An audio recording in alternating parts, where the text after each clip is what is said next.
ಉಕ್ಕಿನ ಮನುಷ್ಯ, ಭಾರತದ ಏಕೀಕರಣದ ರೂವಾರಿ, ಸರ್ದಾರ್ ವಲ್ಲಭಭಾಯಿ ಪಟೇಲರ 150ನೇ ಜನ್ಮದಿನ. 150 ವರ್ಷ ಆಗಿತ್ತು ಇವತ್ತು ಅವರು ಹುಟ್ಟಿ. ಪ್ರಧಾನಿ ನರೇಂದ್ರ ಮೋದಿ ಅವರು ಕೇವಾಡಿಯಲ್ಲಿದ್ದರು. ಕೇವಾಡಿ ಗುಜರಾತ್ನಲ್ಲಿ ಒಂದು ಸರೋವರದ ಈ ಡ್ಯಾಮಿನ ದಂಡೆಯಲ್ಲಿ 182 ಮೀಟರ್ ಎತ್ತರದ ಸರ್ದಾರ್ ವಲ್ಲಭಭಾಯಿ ಪಟೇಲರ ಪ್ರತಿಮೆಯನ್ನು ಮಾಡಿದ್ದಾರೆ. ಪ್ರಪಂಚದಲ್ಲೇ ಅತ್ಯಂತ ಎತ್ತರದ ಪ್ರತಿಮೆ ಅದು. ನರೇಂದ್ರ ಮೋದಿ ಅವರ ವಿಶೇಷ ಮುತುವರ್ಜಿಯಿಂದ ಆ ಪ್ರತಿಮೆ ತಯಾರಾಗಿದೆ. ಅಲ್ಲಿ 150ನೇ ಜನ್ಮದಿನವನ್ನು ಅವರು ಆಚರಿಸಿದ್ರು. ಏಕತೆಯ ಪ್ರತಿಜ್ಞಾವಿಧಿಯನ್ನು ಬೋಧಿಸಿದರು. 150 ರೂಪಾಯಿಯ ಕಾಯಿನ್ ಬಿಡುಗಡೆ ಮಾಡಿದ್ರು. ಎಲ್ಲ ಕಾರ್ಯಕ್ರಮಗಳಾಯಿತು. ಆ ಕಾರ್ಯಕ್ರಮದಲ್ಲಿ ಮಾತಾಡ್ತಾ ದೇಶದ ಏಕೀಕರಣಕ್ಕೆ ಸರ್ದಾರ್ ವಲ್ಲಭಭಾಯಿ ಪಟೇಲರ ಕೊಡುಗೆ ಹೆಂಗಿತ್ತು ಅನ್ನೋದನ್ನು ನರೇಂದ್ರ ಮೋದಿ ಅವರು ಪ್ರಸ್ತಾಪಿಸಿದ್ರು. ಅವ್ರು ಹೇಳ್ತಾರೆ, ಇಂದಿನ ಯುವ ಪೀಳಿಗೆಯಲ್ಲಿ ಅನೇಕರಿಗೆ ತಿಳಿದಿಲ್ಲದೆ ಇರಬಹುದು ಪಟೇಲ್ ಏನು ಮಾಡಿದ್ರು ಅಂತ. ಸರ್ದಾರ್ ಪಟೇಲ್ ಅವರು ಇತರ ಪ್ರಜಾಪ್ರಭುತ್ವ ರಾಜ್ಯವನ್ನು ವಿಲೀನಗೊಳಿಸಿದ್ರು. ಅದೇ ರೀತಿ ಕಾಶ್ಮೀರವನ್ನು ಒಂದುಗೂಡಿಸಬೇಕು ಅಂತ ಬಯಸಿದ್ರು. ಆದರೆ ನೆಹರೂಜಿ ಅವರ ಆಸೆಯನ್ನು ಪೂರ್ಣಗೊಳಿಸೋದಕ್ಕೆ ಬಿಡಲಿಲ್ಲ. ಕಾಶ್ಮೀರಕ್ಕೆ ಪ್ರತ್ಯೇಕ ಸಂವಿಧಾನ, ಅದನ್ನು ಬೇರೆ ಧ್ವಜದೊಂದಿಗೆ ವಿಭಜಿಸಲಾಯಿತು. ಕಾಶ್ಮೀರದ ಬಗ್ಗೆ ಕಾಂಗ್ರೆಸ್ ಮಾಡಿದ ತಪ್ಪಿನ ಬೆಂಕಿಯಲ್ಲಿ ದೇಶ ಸುಟ್ಟೋಯಿತು. ಕಾಂಗ್ರೆಸ್ನ ದುರ್ಬಲ ನೀತಿಗಳಿಂದಾಗಿ ಕಾಶ್ಮೀರದ ಒಂದು ಭಾಗ ಪಾಕಿಸ್ತಾನದ ಆಕ್ರಮಣಕ್ಕೊಳಗಾಯಿತು. ಪಾಕಿಸ್ತಾನ ಭಯೋತ್ಪಾದನೆಯನ್ನು ಪೋಷಿಸಿತು, ರಾಜ್ಯ ಪ್ರಾಯೋಜಿತ ಭಯೋತ್ಪಾದನೆಯನ್ನು ನಡೆಸಿತು. ಅದಕ್ಕೆ ಕಾಶ್ಮೀರ ದೊಡ್ಡ ಬೆಲೆಯನ್ನು ತೆರಬೇಕಾಯಿತು. ಕಾಂಗ್ರೆಸ್ ಇನ್ನೂ ತನಕ ಭಯೋತ್ಪಾದನೆಯ ಮುಂದೆ ತಲೆಬಾಗಿಸ್ತಾನೇ ಇರುತ್ತೆ. ಕಾಂಗ್ರೆಸ್ಸಿನ ಸರ್ದಾರ್ ಪಟೇಲರ ದೃಷ್ಟಿಕೋನವನ್ನು ನಾವು ಮರೆತಿಲ್ಲ ಅಂದ್ರು. ನಾವು ಮರೆತಿಲ್ಲ ಅಂಥೇಳಿ ಆರ್ಟಿಕಲ್ 370 ಅಬ್ರಾಗೇಟ್ ಮಾಡುವ ಮೂಲಕ ಕಾಶ್ಮೀರವನ್ನು ಭಾರತದೊಳಗೆ ನಿಜವಾದ ಅರ್ಥದಲ್ಲಿ ವಿಲೀನಗೊಳಿಸಿಕೊಂಡಿದ್ದು ಅದು ಇದೆಲ್ಲ ಮಾತಾಡೋದು. ಕೇಳಿಸ್ಕೊಳ್ಳಿ. आज की युवा पीढ़ी में बहुत से लोगों को पता नहीं होगा, सरदार साहब चाहते थे जैसे उन्होंने बाकी रियासतों का विलय किया, वैसे ही पूरे कश्मीर का विलय हो. लेकिन नेहरू जी ने उनकी वो इच्छा पूरी नहीं होने दी. कश्मीर को अलग संविधान और अलग निशान से बांट दिया गया. साथियों, कश्मीर पर कांग्रेस ने जो गलती की थी उसकी आग में देश दशकों तक जलता रहा. कांग्रेस की लचर नीतियों के कारण कश्मीर का एक हिस्सा पाकिस्तान के अवैध कब्जे में चला गया. पाकिस्तान ने आतंकवाद को हवा दी. State sponsored terrorism. साथियों, कश्मीर और देश को इतनी बड़ी कीमत चुकानी पड़ी, लेकिन फिर भी कांग्रेस हमेशा आतंकवाद के आगे नतमस्तक रही. साथियों, कांग्रेस ने सरदार साहब के विजन को भुला दिया, लेकिन हम नहीं भूले. आज कश्मीर आर्टिकल 370 की जंजीरों को तोड़कर पूरी तरह मुख्य धारा से जुड़ चुका है. आज पाकिस्तान और आतंक के आकाओं को भी पता चला है कि भारत की असली ताकत क्या है. ऑपरेशन सिंदूर में पूरी दुनिया ने देखा है. आज अगर कोई भारत पर आंख उठाता है तो भारत घर में घुसकर मारता है.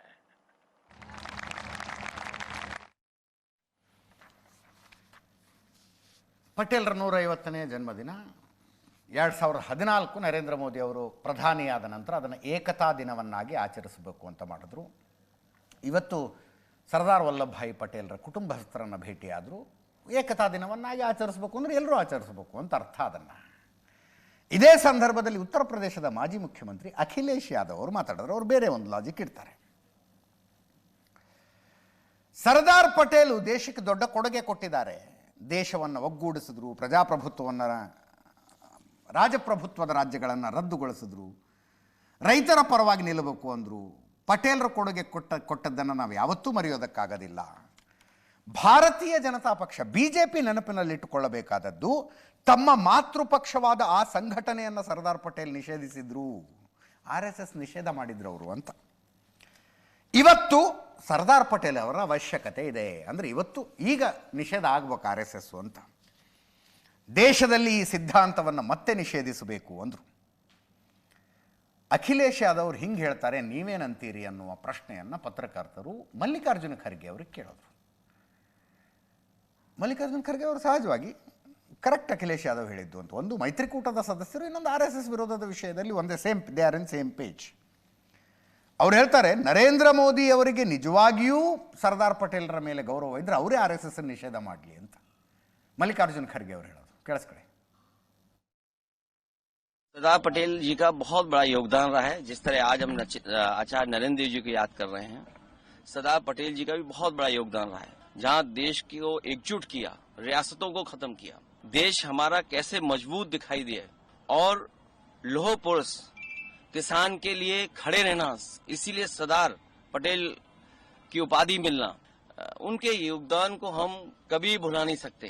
और आज ये कहना कि कल क्या हुआ था, तो याद रखना चाहिए भारतीय जनता पार्टी को कि उनकी पेरेंटल पार्टी जहां से वो बीजेपी निकली है, उस संस्था को बैन किया था आज सरदार पटेल जी। और आज जरूरत वही है कि कोई सरदार पटेल बने इस देश में और इस विचारधारा पर फिर बैन लगे। सरदार पटेल तो सर, आज अखिलेश यादव ने एक बड़ा बयान दिया है। उन्होंने कहा है कि सरदार पटेल ने उस विचारधारा पर प्रतिबंध लगाया जिससे बीजेपी निकली, और आज फिर एक ऐसे लौह पुरुष की जरूरत है जो उस विचारधारा पर प्रतिबंध लगाए।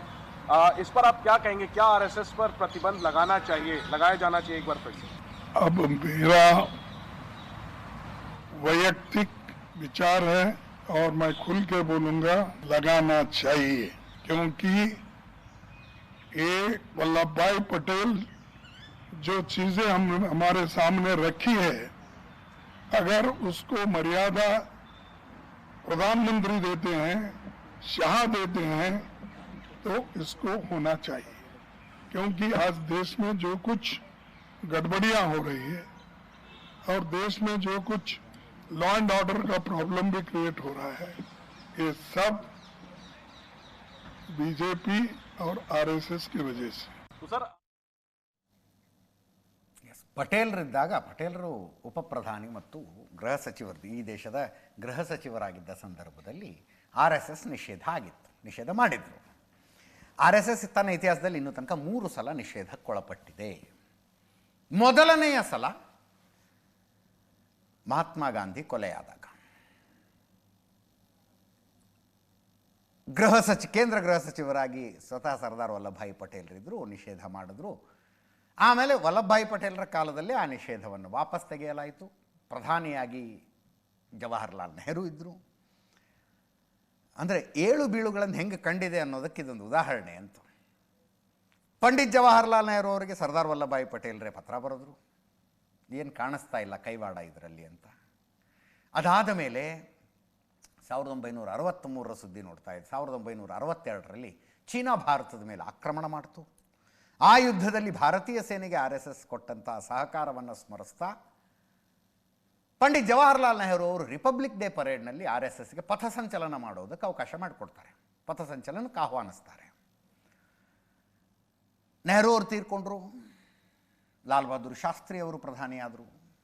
1965 ಭಾರತ್ ಪಾಕಿಸ್ತಾನ ಯುದ್ಧ. ಸರ್ವ ಪಕ್ಷಗಳ ಸಭೆಯನ್ನು ಕರೆದರೆ RSSಗೆ ವಿಶೇಷ ಆಹ್ವಾನವನ್ನು ಲಾಲ್ ಬಹದ್ದೂರ್ ಶಾಸ್ತ್ರಿ ಅವರು ಕೊಡ್ತಾರೆ ಆ ಸಭೆಯಲ್ಲಿ ಭಾಗಿಯಾಗುವುದಕ್ಕೆ. ಲಾಲ್ ಬಹದ್ದೂರ್ ಶಾಸ್ತ್ರಿ ಅವರ ನಂತರ ಇಂದಿರಾ ಗಾಂಧಿ ಪ್ರಧಾನಿ. ಎಮರ್ಜೆನ್ಸಿ ಹೇರಿದ್ರು. RSS ಎಮರ್ಜೆನ್ಸಿ ವಿರುದ್ಧ ಹೋರಾಟಕ್ಕೆ ನಿಂತ್ಕೊಳ್ತು. RSSನ ಪ್ರಚಾರಕರು ಕಾರ್ಯಕರ್ತರುಗಳು ಭೂಗತರಾಗಿ ಹೋರಾಟ ಮಾಡಿದ್ರು. ಆ ಸಂದರ್ಭದಲ್ಲಿ RSS ಬ್ಯಾನ್ ಮಾಡಿದ್ರು ಇಂದಿರಾ ಗಾಂಧಿ, ಸರ್ಕಾರದ ವಿರುದ್ಧ ಹೋರಾಡ್ತಾ ಇದ್ದ ಕಾರಣಕ್ಕೆ. ಆಮೇಲೆ ವಿವೇಕಾನಂದ ಸ್ಮಾರಕದ ಉದ್ಘಾಟನೆಗೆ RSSನವ್ರು ಕರೆದ್ರು, ಇಂದಿರಾ ಗಾಂಧಿ ಹೋದರು, ಉದ್ಘಾಟನೆ ಮಾಡಿದ್ರು. 1992 ಬಾಬರಿ ಮಸೀದಿ ಧ್ವಂಸ ಆದಾಗ RSS ಮತ್ತೊಮ್ಮೆ ಬ್ಯಾನ್ ಆಗಿತ್ತು. ಸೊ 3 ಸಲ ನಿಷೇಧಿತಗೊಂಡಿರುವಂಥ ಸಂಘಟನೆ ಈಗ ಅದನ್ನು ಮತ್ತೆ ನಿಷೇಧಿಸಬೇಕು, ಲಾ ಆ್ಯಂಡ್ ಆರ್ಡರ್ ಪ್ರಾಬ್ಲಮ್ ಆಗ್ತಾ ಇದೆ ಅಂತ ಮಲ್ಲಿಕಾರ್ಜುನ ಖರ್ಗೆ ಅವರ ಆಗ್ರಹ. ಅದೇ ಹೋರಾಟವನ್ನು ಪ್ರಿಯಾಂಕ ಖರ್ಗೆ ಅವರು ಕರ್ನಾಟಕದಲ್ಲೂ ಮಾಡ್ತಾ ಇದ್ದಾರೆ. ನಿಷೇಧ ಮಾಡಬೇಕು ಅಂತಲ್ಲ, ಅವರು ಸ್ಪಷ್ಟವಾಗಿ ಹೇಳ್ತಾರೆ ನಿಷೇಧ ಮಾಡಬೇಕು ಅಂತ ನಾವೆಲ್ಲಿ ಹೇಳಿದ್ದೀವಿ ನಿಷೇಧ ಮಾಡಬೇಕು ಅಂತ. ಪ್ರಿಯಾಂಕ ಖರ್ಗೆ ಅವರೊಬ್ಬರೇ ಅಲ್ಲ, ಸಿದ್ದರಾಮಯ್ಯನವರ ಕ್ಯಾಬಿನೆಟ್ಟಿನ ಅನೇಕರು ಹೇಳಿದ್ದಾರೆ, ಸಿದ್ದರಾಮಯ್ಯನವರು ಹೇಳಿದ್ದಾರೆ ನಿಷೇಧ ಮಾಡಬೇಕಂತ ನಾವೆಲ್ಲ ಹೇಳ್ತಾ ಇದ್ದೀವಿ ಅಂತ. ಮಲ್ಲಿಕಾರ್ಜುನ ಖರ್ಗೆ ಅವರು ನಿಷೇಧಿಸಬೇಕು ಅಂತಲೇ ಹೇಳ್ತಾ ಇರೋದು. ಯಾವುದೇ ಒಂದು ಸಂಘಟನೆಯನ್ನು ದೇಶದಲ್ಲಿ ನಿಷೇಧಿಸುವ ಅಧಿಕಾರ ಯಾವ ರಾಜ್ಯ ಸರ್ಕಾರಗಳಿಗೂ ಇರೋದಿಲ್ಲ. ಅದನ್ನು ಕೇಂದ್ರ ಸರ್ಕಾರ ಮಾತ್ರ ಮಾಡಬಹುದು. ಆದರೆ ರಾಜ್ಯ ಸರ್ಕಾರಗಳು ತಮ್ಮ ನಿಲುವಿಗೆ ಬದ್ಧರಾಗಿದ್ದೇವೆ ಅನ್ನುವುದನ್ನು ದೇಶಕ್ಕೆ ತೋರಿಸುವುದಕ್ಕೆ ಇಂತಿಂಥ ಕಾರಣಕ್ಕಿಂಥ ಸಂಘಟನೆಯನ್ನು ನಿಷೇಧ ಮಾಡಿ ಅಂತ ಕೇಂದ್ರ ಸರ್ಕಾರಕ್ಕೆ ಶಿಫಾರಸುಗಳನ್ನು ಮಾಡಬಹುದು. ಆವಾಗ ಅದೊಂದು ಸೈದ್ಧಾಂತಿಕ ಹೋರಾಟ, ನಿಜವಾದ ಹೋರಾಟ ಅಂತ ಅನ್ನಿಸ್ಕೊಳ್ಳುತ್ತೆ. ಕರ್ನಾಟಕ ಸರ್ಕಾರ ಮಾಡಬಹುದು ಅದನ್ನು. ಇಂತಿಂಥ ಕಾರಣಗಳು, ಅದಕ್ಕೆ ಕಾರಣಗಳನ್ನು ಕೊಡಬೇಕಾಗತ್ತೆ. RSSನ ಕಾರ್ಯಕರ್ತರು ಇಂಥ ಭೂಗತ ಚಟುವಟಿಕೆಗಳಲ್ಲಿ ಕಾಣಿಸಿಕೊಂಡಿದ್ದಾರೆ, RSS ಇಂಥ ದೇಶ ವಿರೋಧಿ, ದೇಶದ ಸಾರ್ವಭೌಮತೆಗೆ ಧಕ್ಕೆ ತರುವಂಥ ಚಟುವಟಿಕೆಗಳಲ್ಲಿ ಕಾಣಿಸಿಕೊಂಡಿದೆ, ಇಂತಿಂಥ ಪ್ರಕರಣಗಳಲ್ಲಿ ಅವರು ಸಿಕ್ಕಾಕ್ಕೊಂಡಿದ್ದಾರೆ, ಈ ಕಾರಣಕ್ಕಾಗಿ ದೇಶದ ಸಂವಿಧಾನದ ವಿರುದ್ಧ ಅವರು ಕೆಲಸ ಮಾಡ್ತಾ ಇದ್ದಾರೆ, ಭಾರತದ ಸಾರ್ವಭೌಮತೆಯ ವಿರುದ್ಧ ಕೆಲಸ ಮಾಡ್ತಾ ಇದ್ದಾರೆ, ಭಾರತದ ಭದ್ರತೆಗೆ ಧಕ್ಕೆ ತರುವ ರೀತಿಯಲ್ಲಿ ಕೆಲಸ ಮಾಡ್ತಿದ್ದಾರೆ ಅಂತ ಡಾಸಿಯರ್ನ ತಯಾರು ಮಾಡಿ ಕೇಂದ್ರ ಸರ್ಕಾರಕ್ಕೆ ಕಳಿಸಬಹುದು. ಈಗ ಸಿಮಿ ನಿಷೇಧ ಆಗಿತ್ತಪ್ಪ ದೇಶದಲ್ಲಿ, ಅಂಥ ಡಾಸಿಯರ್ನ ಆಧಾರದ ಮೇಲಾಗಿದ್ದದು. ತನಿಖಾ ಸಂಸ್ಥೆಗಳು ಸಿಮಿ ವಿರುದ್ಧ ಸಾಕ್ಷ್ಯಗಳನ್ನು ಕಲೆ ಹಾಕಿ ಆಯಾ ರಾಜ್ಯ ಸರ್ಕಾರಗಳ ಮೂಲಕ ಕೇಂದ್ರ ಸರ್ಕಾರಕ್ಕೆ ಕೊಟ್ಟು ಕೇಂದ್ರ ಸರ್ಕಾರ ನಿಷೇಧ ಮಾಡಿತ್ತು. PFI ನಿಷೇಧ ಮಾಡ್ತು ಇದೇ ಕೇಂದ್ರ ಸರ್ಕಾರ, ಅದು ಅಷ್ಟೇ ಸೇಮ್ ಪ್ರಾಸೆಸ್. ಹಾಗೆ RSS ಇಂತಿಂಥ ಕಾರಣಕ್ಕೆ ನಿಷೇಧಿಸಬೇಕು ಅಂತ ಏನಾದರೂ ಸಾಕ್ಷ್ಯಗಳಿದ್ರೆ ರಾಜ್ಯ ಸರ್ಕಾರ ಕೊಟ್ಟರೆ ಕೇಂದ್ರ ಸರ್ಕಾರ ಸೇಮ್ ಐಡಿಯಾಲಜಿದಿದೆ, ಆದ್ದರಿಂದ ನಮ್ಮ ಮನವಿಯನ್ನು ಪುರಸ್ಕರಿಸ್ತಾ ಇಲ್ಲ ಅನ್ನುವ ವಾದವನ್ನು ಮಾಡಬಹುದು. ಹಾಗೆ ಮಾಡಿದಾಗ ಈ ಚರ್ಚೆಗೆ ಮತ್ತಷ್ಟು ತೂಕ ಬರುತ್ತೆ.